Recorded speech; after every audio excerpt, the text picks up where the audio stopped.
Good morning, Bitcoiners. Beautiful morning for a Simulation Sunday. This is Daniel from the Bitcoin Citadel, and it is Simulation Sunday this morning. So far in our story, we have talked about the evidence that we are living in a simulation. I think it's pretty strong. I talked a little bit about how not only are we living in a simulation, but the shape of the simulation can be described as the Ouroboros, the serpent with its tail and its own mouth. And what I mean by that is that the simulation resets. The beginning is contained, or the end is contained within the beginning. The tail is in the mouth, right? So we're living in a looping simulation. There's evidence of that. The first thing about simulation is it's always a joke. It's like the simulation wink, or some really funny and curious coincidences. I think the Mandela effect is evidence of a simulation too. There's a lot of evidence if you start to look at it, but it's not. That's a way for to disregard the simulation, because when you really think about it, it goes real deep. So the simulation is a loop, and people live many lives in the simulation, right?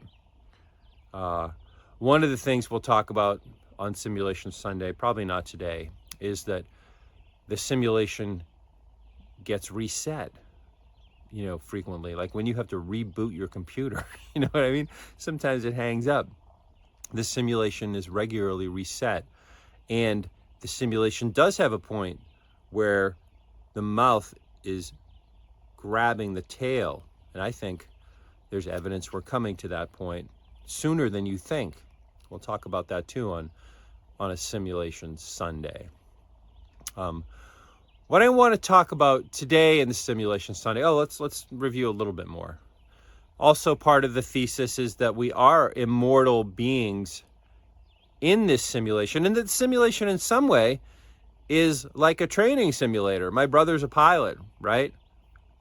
And they go into training simulators, and the training simulators have gotten more and more sophisticated. And they go in there and they get their reps for different things, like different mechanical failures, different scenarios that you wouldn't want to train on in a with a bunch of passengers in the plane flying one of those big jets, right? But it's really useful for someone who is responsible for all of those lives in flying in a complicated machine, to have practice in those situations, right? And it's the same idea for this simulation. We're part of this immortal oversoul that is endlessly creative and created the simulation, created everything, and is continuously creating things. That's a lot of work, man. And we are sparks of that oversoul, that the one being, right? We're part of that, and we're being trained as creators. We are immortal souls, and we're here in this training simulator to learn how to develop those skills. I think we talked about empathy, humor, imagination, and intuition, the 4 divine gifts that we've been given in this simulation. And really, these are the things that we're working on to, become worthy of moving on to whatever's next. Maybe it's another simulation. This one's a humdinger, though. Predator-prey ecosystem. You can't just slide by, you know. It's, in some ways, it's kill or be killed. But one of the things that we can develop in here in this simulation is, you know, a sense of community and, you know, mutual aid. Those are all things that are possible within this simulation that's very challenging. You want a simulation that's challenging. And one of the things that we have within this simulation is there's an adversary in here, right? There's always been an adversary. If you look back at the book of Job, you know, the two characters that are talking and, you know, set Job up for the test that he goes through. And that's a really good metaphor. It's a good story about what we're doing in here, right? God says, you know, my man of faith, Job, you throw anything you want at him and he's going to be my G, you know, he's going to stick by me. And the adversary says, I don't think so. Let's try that. And Job, you know, is tested over and over again in the book of Job. That's an interesting book in the Bible if you haven't read it yet. And it really tells the story of what we're doing in here. So there is an adversary in this simulation. If you have gone to Jason Brashear's Archaics YouTube channel or read any of his books, he just released a new one. It's called Reawaken the Immortal Within. Awaken the Immortal Within is a great book. It's a little book. It's only about 100 pages long. Reawaken the Immortal Within is a new book he just released this week. So I haven't read it yet, but I'm definitely going to take a look at it because Jason is very deep. He's my guy for simulation. You know, you have to evaluate everything on your own, but he's a guy who's really thought about it. And the way he came around to it is he was in Texas prison for 26 years, and he just read a ton of old books and took notes on them. He was trying to prove that the Bible was true. He was a Southern Baptist. Really, his adoptive mom was really, really strict and really deep Southern Baptist. That was his upbringing. And when he was doing this research in prison, what he was trying to do was to, you know, validate the story of the Bible.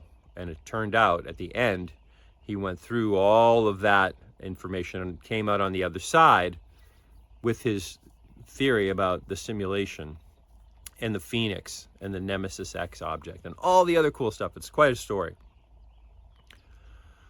So let's spend the rest of the time today talking about the the adversary and the enemy. So in the simulation, you can look at Gnostic thought, you can look at, you know, Jason's new simulation theory. There's always an adversary. As a matter of fact, this world is ruled by the god of this world, or the demiurge. You know, it's not the oversoul, it's a local god, and usually the local god has the same characteristics of Zeus or Jehovah, right?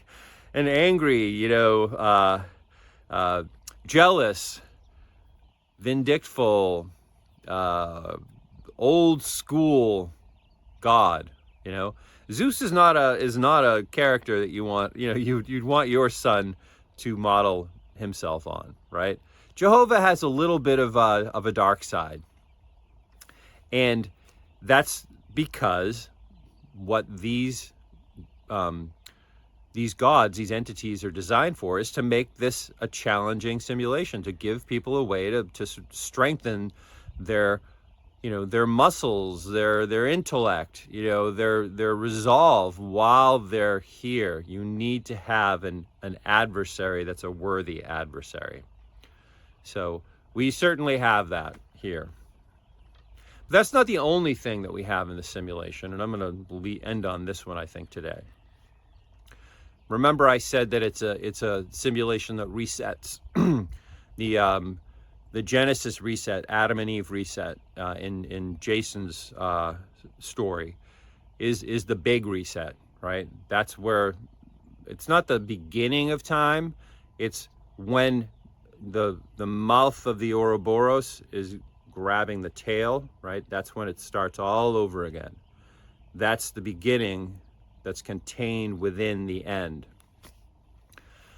And, you know, the whole thing resets. We start from the very beginning. In Jason's model, we're getting close to that. We're on the final approach here. The thing is that there's a group within the simulation who, at some point in the past, and this is documented too, if you read, if you look, made a deal with this artificial intelligence. This, Jason calls it artificial intelligence X, this demiurge, made a deal with the demiurge. And the demiurge said, you will have all of the things in this simulation. You know, you're my folks. I'm gonna back you, right? I'm gonna give you some of the secrets of the way the simulation works. These are the details, and you guys are gonna know that, and I'm gonna help you through the simulation. Here's the deal though. You have to remain in the simulation with me. When we reset, you don't go, right? You're not an immortal who's going to graduate from the Nemesis simulation, from this simulation, and move on to the next and the next and the next, and eventually become, like the Oversoul, one of these, immortal creative beings, who's going to create their own simulations maybe, or their own worlds. You're going to stay here with me. You're my people. And I would say that if we're going to label these people, they might be labeled the enemy. The adversary is there to temper your steel. The enemy is there just to, this is a kid show, otherwise I'd say fuck shit up, right? So there's an enemy in this simulation, and that loops and loops and loops, and that knows that they're in a simulation, right? And knows some of the rules of how the simulation works. And you can see evidence of this when you look for it everywhere, right? So that's kind of where we are. We have an adversary, we have an enemy, and the enemy is very clever. The adversary is different from the enemy, though. The adversary shares the same moral framework that we, that God has, right? They're there to temper the steel of our souls, right? The adversary is there for a purpose. This group that made a deal with the adversary, the deal you shouldn't make, because the whole purpose of this simulation is not to stay here forever, right? And to game the system. You're limiting yourself there. That's exactly the opposite of what you're supposed to do. You're supposed to learn the lesson and move on to bigger and better things, right? And one of the things the enemy has come up with is this whole story of the insignificance of the individual, right? That you don't matter, that you're a speck of dust in an infinite universe. That's a story that the enemy came up with, right? To distract us and to make it seem unimportant. And that's where nihilism comes from. And that's where, immortal souls who have given up, that's the reason they give up. Good news. We're in the Great Awakening right now, right? This is the time when the signs and the signals are going to become obvious to people who pay attention, and you're going to wake up, and the thing you got to wake up to is you're not insignificant. You're super important, and this is an important thing that we're doing. And, right, now's the time. Now's the time to realize that you are an immortal, and that shit is important. Sorry, kid show. And that things are getting very, very interesting. I think right now, the reason why we have, however many billion people here, is that every soul that's ever been here in this simulation is on deck right now, right? And everything's happening, and everyone wants to know how the whole thing's going to end. People may have forgotten the purpose of why they're here, but that's what this is. That's what this is right now. This is the one way to refer to it is the apocalypse, and my friend Nolan refers to it as the fiat apocalypse. It's just a revealing, it's an awakening, and that's what's happening right now. How does that tie into Bitcoin? I don't know. It's a good question.